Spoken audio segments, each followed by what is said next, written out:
साथियों नमस्कार। कल हरियाणा विधानसभा और जम्मू कश्मीर का चुनाव का परिणाम आना है। जैसा एग्जिट पोल में दिख रहा है, समझ में ये आता है कि जो जनभावना थी वो मत के रूप में जनता ने व्यक्त की है। जनता का ये मन था, मत था कि सरकार बदलनी चाहिए, क्योंकि ये सरकार तानाशाही पे आ गई है। महंगाई चरम पे है, बेरोजगारी चरम पे है, रोजगार है नहीं, युवा बेरोजगार भटक रहा है। और बड़ा हास्यास्पद लगा, मैंने सुना प्रधानमंत्री मोदी जी ने एक जनसभा में कहा हरियाणा में कि कांग्रेस नौकरी नहीं दी रही थी। 10 साल से केंद्र और राज्य में इनकी सत्ता है और ये कहते हैं कि कांग्रेस नौकरी नहीं देना चाहती थी। ये कितना हास्यास्पद है। दुनिया जानती है कि 10 साल से नौकरियों को रोक के मोदी जी बैठे हैं और जितने भी विधानसभाओं में राज्यों में भाजपा की सरकार है उसने कभी किसी को नौकरी नहीं दी। बच्चे बेरोजगार हैं। बेरोजगारी का एक दूसरा असर ये भी दिखा कि अपराध बहुत तेजी से बढ़ा है। हम प्रधानमंत्री के संसदीय क्षेत्र वाराणसी से आते हैं। स्थिति ये है कि प्रधानमंत्री के संसदीय क्षेत्र वाराणसी में अपराध चरम पे है। यूपी अपराध में पूरे देश में 1 नंबर पे है। अब सोचिए कि प्रधानमंत्री के संसदीय क्षेत्र में भाजपा के पदाधिकारी ही गैंग रेप करते हैं। उनको भाजपा और भाजपा की सरकार, पुलिस प्रशासन बचाता है। उसके बाद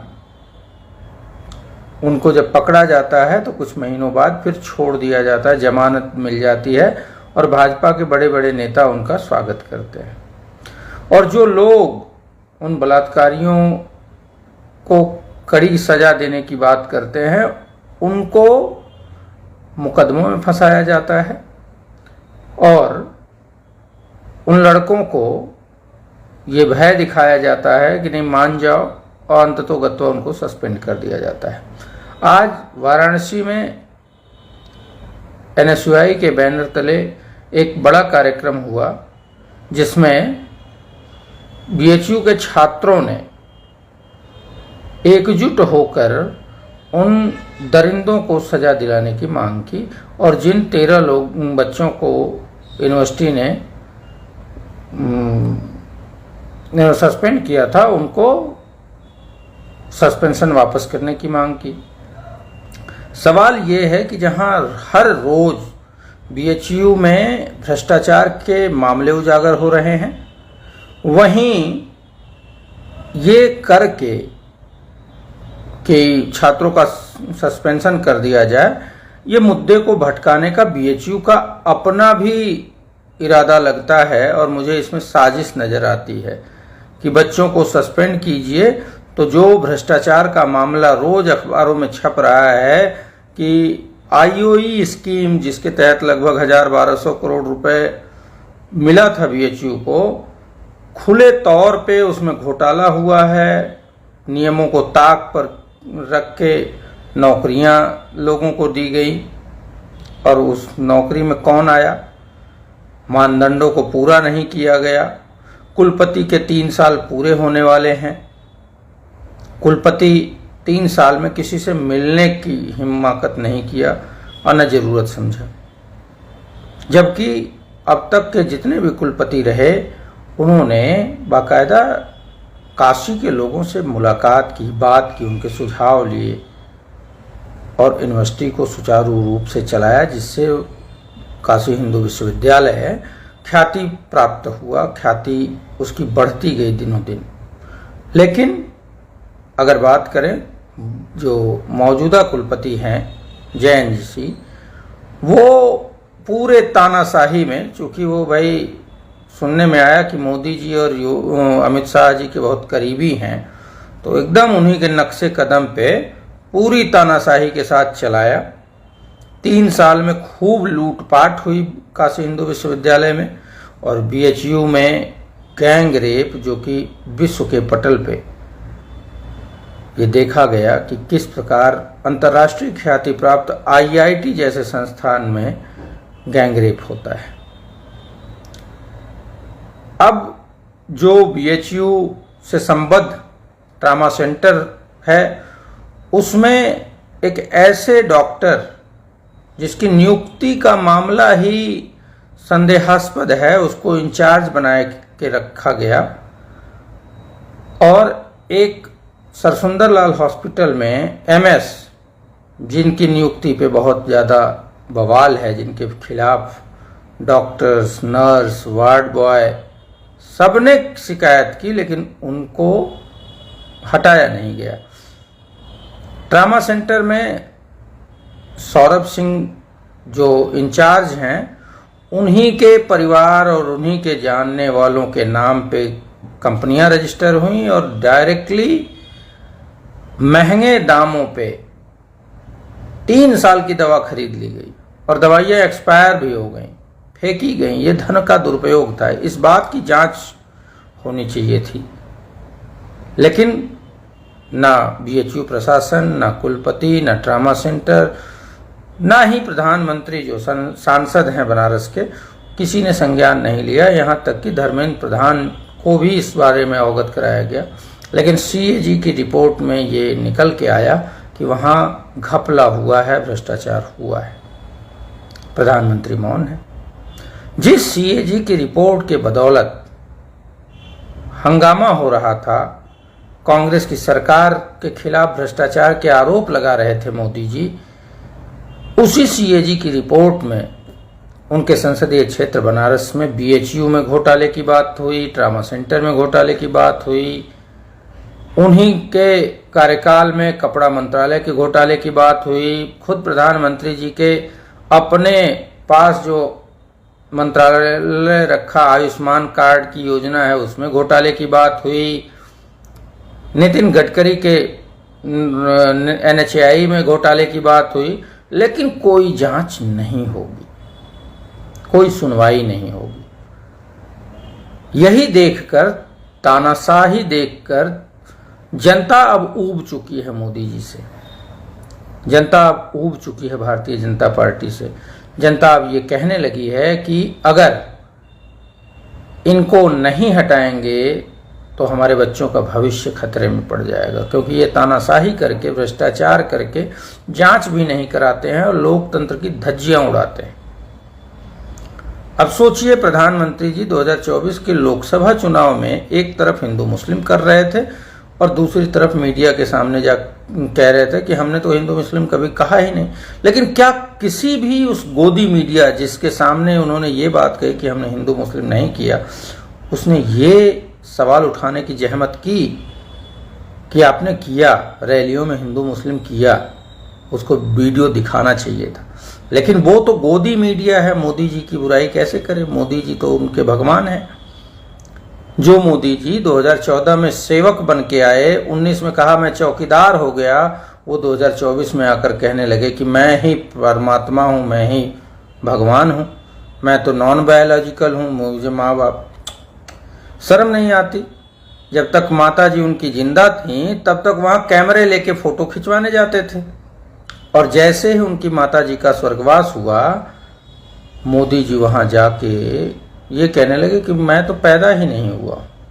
अब सोच लीजिए, माता पिता को ये कितनी बड़ी गाली है कि कोई व्यक्ति ये कहे कि मैं बायोलॉजिकल नहीं। तो गोदी मीडिया भी इसमें भरपूर शामिल रहा। सवाल ये भी है कि हरियाणा, जम्मू कश्मीर की जनता ने क्या किया है। हरियाणा और जम्मू कश्मीर की जनता ने इस तानाशाही के खिलाफ वोट किया है। बहुत हुई महंगाई की मार का नारा देने वाले मोदी जी 400 का सिलेंडर 1200 कर गए। अब सवाल पूछा जाता है तो मुंह छिपा के भागते हैं। 10 साल तक जम्मू कश्मीर की जनता का वोटिंग राइट अपने कब्जे में ले रखा था मोदी जी ने, इसलिए वहां की जनता ने बात की है अपने युवाओं के भविष्य की, रोजगार की, विकास की, और साथ ही मोदी जी के भ्रष्टाचार की भी। इसलिए मोदी जी के खिलाफ जनादेश जनता ने दिया है, ऐसा मुझे प्रतीत होता है। हरियाणा की बात करें तो हरियाणा में जवान, किसान, पहलवान और सबसे ऊपर भारत देश का संविधान, ये 4 मुद्दे विशेष रहे और इन 4 मुद्दों पर ही मुझे लगता है कि जनता ने जनादेश दिया है, मताधिकार का प्रयोग किया है। और यही कारण रहा कि प्रधानमंत्री मोदी जी हरियाणा और जम्मू कश्मीर में जो बहुत प्रचार किया करते थे, हर राज्य के विधानसभाओं में बड़ी बेशर्मी से प्रधानमंत्री होते हुए भी एक पार्टी विशेष का प्रचार करते थे और सरकारी खर्चे पे करते थे, वो इस बार प्रचार कम करने गए, क्योंकि वो जानते थे कि यहाँ हार निश्चित है। अगर हार होगी तो उनके ऊपर जरूर सवाल खड़े होंगे। इसलिए मोदी जी जानबूझकर प्रचार करने से बच रहे थे।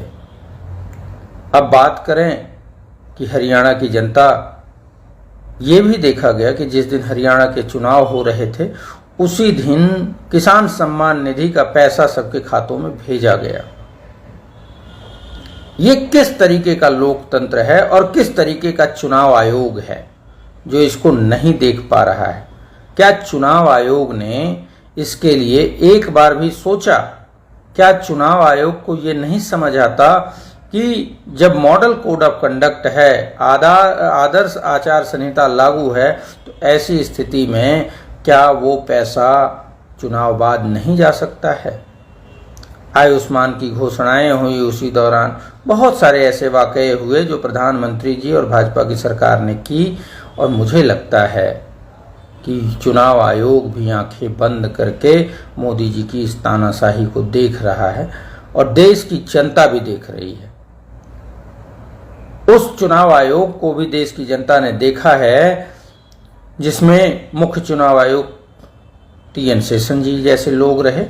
उस चुनाव आयुक्त को भी लोगों ने देखा है जो कि उत्तर प्रदेश के चुनाव में लखनऊ भर में हाथी की जो मूर्तियां लगी थी उसको पर्दे से ढकने का काम किया, जिससे कि भाजपा के जो लोग कह रहे थे कि ये देखिए आचार संहिता का उल्लंघन है।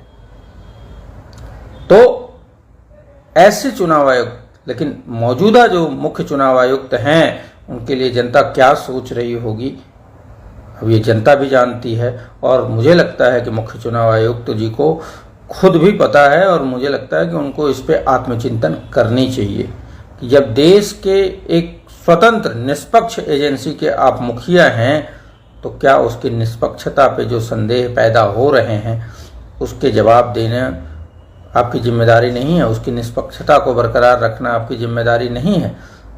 हमको उम्मीद है कि ये इसके बारे में भी सोचेंगे। और मैं ये आग्रह भी करूंगा जो ADR उनसे जवाब मांग रहा है, आम चुनाव के बहुत सारे सीटों पे घोटाले और वोट कम ज़्यादा होने के, उसका भी जवाब उनको देना चाहिए। तो साथियों, कल हरियाणा और जम्मू कश्मीर के चुनाव का परिणाम का दिन है, मतगणना का दिन है, और मुझे लगता है जो जनता का मूड था उसी मूड के अनुरूप एग्जिट पोल का भी रुझान आया है और मुझे लगता है कमोबेश उससे बेहतर परिणाम होंगे और कांग्रेस गठबंधन की सरकार हरियाणा और जम्मू कश्मीर में बनेगी। धन्यवाद। जय हिंद।